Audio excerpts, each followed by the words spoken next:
आज मैं पढ़ाने वाला हूं धन का निष्कासन। धन का निष्कासन का मतलब है धन का बाहिर्गमन। बाहिर्गमन से मतलब है कि एक जगह से धन निकलकर दूसरे जगह चले जाना और धन का फिर वापस नहीं आना। तत्कालीन ब्रिटिश सरकार अपने नीतियों के द्वारा भारत की धन संपदा को किस प्रकार भारत से लेके इंग्लैंड ले गए, उसी के बारे में आज विस्तार से बताऊंगा। सबसे पहले धन का निष्कासन का सिद्धांत दादा भाई नौरोजी ने दिया था, जो 1867 में अपने इंग्लैंड डेब्ट टू इंडिया में प्रतिपादन किया था। फिर कालांतर में उसने अपने निबंधात्मक लेखों द्वारा जो है poverty and un-British rule in India, इसमें धन के निष्कासन के बारे में व्याख्यान प्रस्तुत किया था। और कालांतर में और आगे 1905 में दादाभाई नौरोजी ने ही धन के बाहिर्गमन के कारण समस्त बुराइयों की जड़ कहा है और भारतीय गरीबी का कारण भी कहा है। लेकिन अंग्रेज या तत्कालीन ब्रिटिश सरकार धन का बाहिर्गमन या धन का निष्कासन को भारत की गरीबी नहीं मानते। उनका अंग्रेजों का कहना है कि गरीबी का कारण है कि जनसंख्या में वृद्धि, अकाल और विवाह समारोह और उत्सव। लेकिन तत्कालीन भारतीय राष्ट्रवादी विचारधारा के लोग का कहना है कि जनसंख्या वृद्धि भारत की गरीबी का कारण नहीं हो सकती, इसलिए कि तत्कालीन समय में अन्य यूरोपीय देशों में भी जनसंख्या वृद्धि हुई, लेकिन वहां के भौतिक संसाधनों का सही उपयोग से और जनसंख्या जो वृद्धि हो रही है उनकी सारी भरण पोषण किया गया। तो भारत में ब्रिटिश नीति के तहत जो है केवल और केवल दोहन किया गया संसाधनों का और जनसंख्या वृद्धि जो हो रही उनका कौशल का उपयोग नहीं किया गया। इस प्रकार का विचार राष्ट्रवादी विचारधारा के लोग दिए। फिर अकाल जो है, अकाल को भी कहा गया। तो इस पक्ष में भी भारतीय ने कहा कि अकाल तत्काल समय में पूरे संपूर्ण भारत में नहीं पड़ती थी, नहीं होती थी। अकाल जो है जैसे कि बंगाल, महाराष्ट्र, ये दक्षिण भारत या उत्तर भारत में कहीं भी है, अपनी सीमित क्षेत्र पर ही अकाल पड़ती थी। इससे समस्त भारतवर्ष गरीब नहीं हो सकता है। और विवाह समारोह या और उत्सव में जो अन्य धन संपदा की खर्चा के बारे में कहते हैं, तो भारतीयों का कहना है कि उत्सव या विवाह समारोह में धन खर्च करना बुरी बात तो नहीं है, लेकिन इससे गरीबी नहीं होती है। इस तरह का विचार देकर भारतीयों ने अंग्रेजी जो है विचारों का खंडन किया है। फिर आगे 1909 में गोखले ने लेजिस्लेटिव काउंसिल में भी धन का निष्कासन के सिद्धांत को प्रस्तुत किया। लेकिन जो भी हो, ये अंग्रेज भी मानते थे कि धन का बाहिर्गमन हो रहा है। तत्कालीन जो है मद्रास के बोर्ड ऑफ रेवेन्यू के अध्यक्ष थे जॉन सुलिवन। उनका विचार था कि हमारी प्रणाली इस प्रकार कार्य करती है, एक स्पंज की तरह, जो गंगा किनारे से सारे अच्छे चीजों को सोख लेती थी और टेम्स नदी में निचोड़ लेती थी।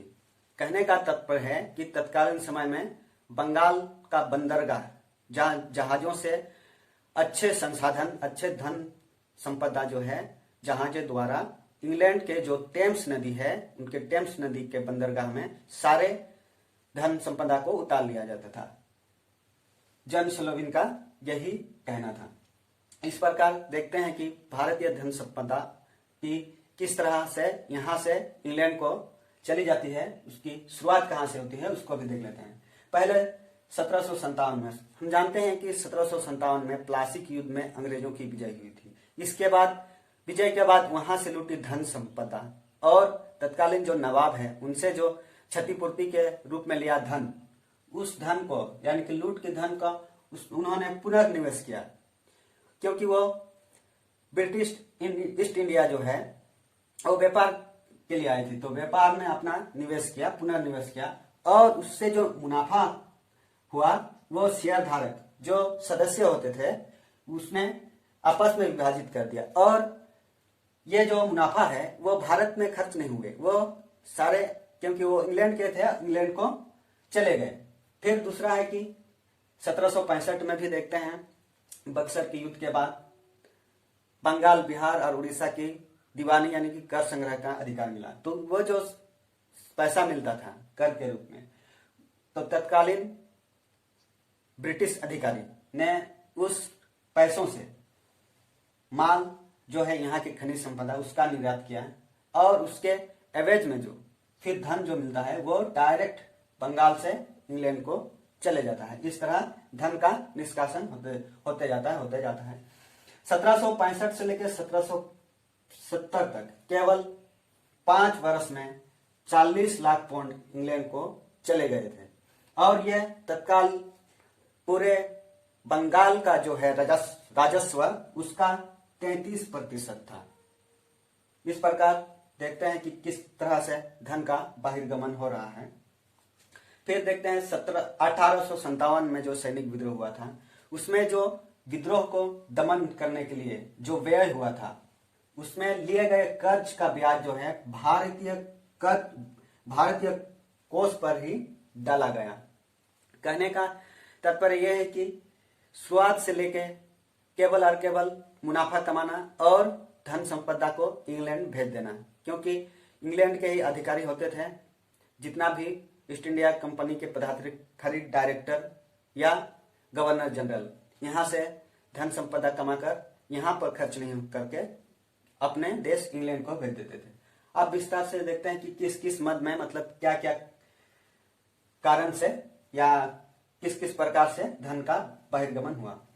सबसे पहले ब्रिटिश अधिकारियों एवं सैन्य अधिकारियों की पेंशन, जो अधिकारी होते थे और सैन्य अधिकारी होते थे उनका जो पेंशन होता था वो अपने इंग्लैंड में ही मिलता था। भारतीय धन का इस प्रकार से वो लोग को डायरेक्ट इंग्लैंड में मिलता था। फिर दूसरा है इंग्लैंड में खरीदी जाने वाली सैन्य सामग्रियों एवं अन्य सामग्रियों।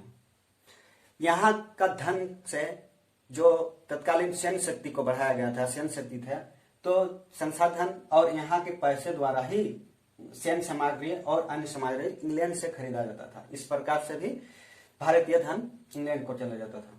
फिर दूसरा है परिवहन एवं भारत से भेजे जाने वाले सैन्य अभियान का व्यय। परिवहन में जैसे परिवहन का विकास किया गया, रेलवे आदि का निर्माण किया गया, उसमें भी भारतीय धन का व्यय हुआ। और जो तत्कालीन समय में पूरे भारतवर्ष या विदेशों से इंग्लैंड जो है युद्ध करते रहता था, जो सैन्य अभियान भेजता था, उनका जो अभियान पर खर्च होने वाला पैसा भी भारतीय धन से ही पूरी होती थी या भारतीय धन ही व्यय किया जाता था। इस प्रकार देखते हैं। फिर चौथा कारण है कि रेल मार्गों के निर्माण पर प्रत्याभूत व्यय। रेल मार्गों पर जो निर्माण किया गया और उसमें जो खर्च हुआ वो भी भारतीय धन द्वारा है। और इसके अलावा जो यहाँ के कर्मचारी थे इंग्लैंड से आए हुए, उनका वेतन आदि भी डायरेक्ट वो लोग को अपने इंग्लैंड को ही जाता था। और इस प्रकार भारतीय धन के बहिर्गमन से या भारतीय धन का इंग्लैंड चले जाने से इंग्लैंड जो है पूंजीवादी राष्ट्रवाद बना और 1947 में भारत की आजादी के समय भारत को आर्थिक पिछड़ेपन और गरीबी की हालत में छोड़ गए।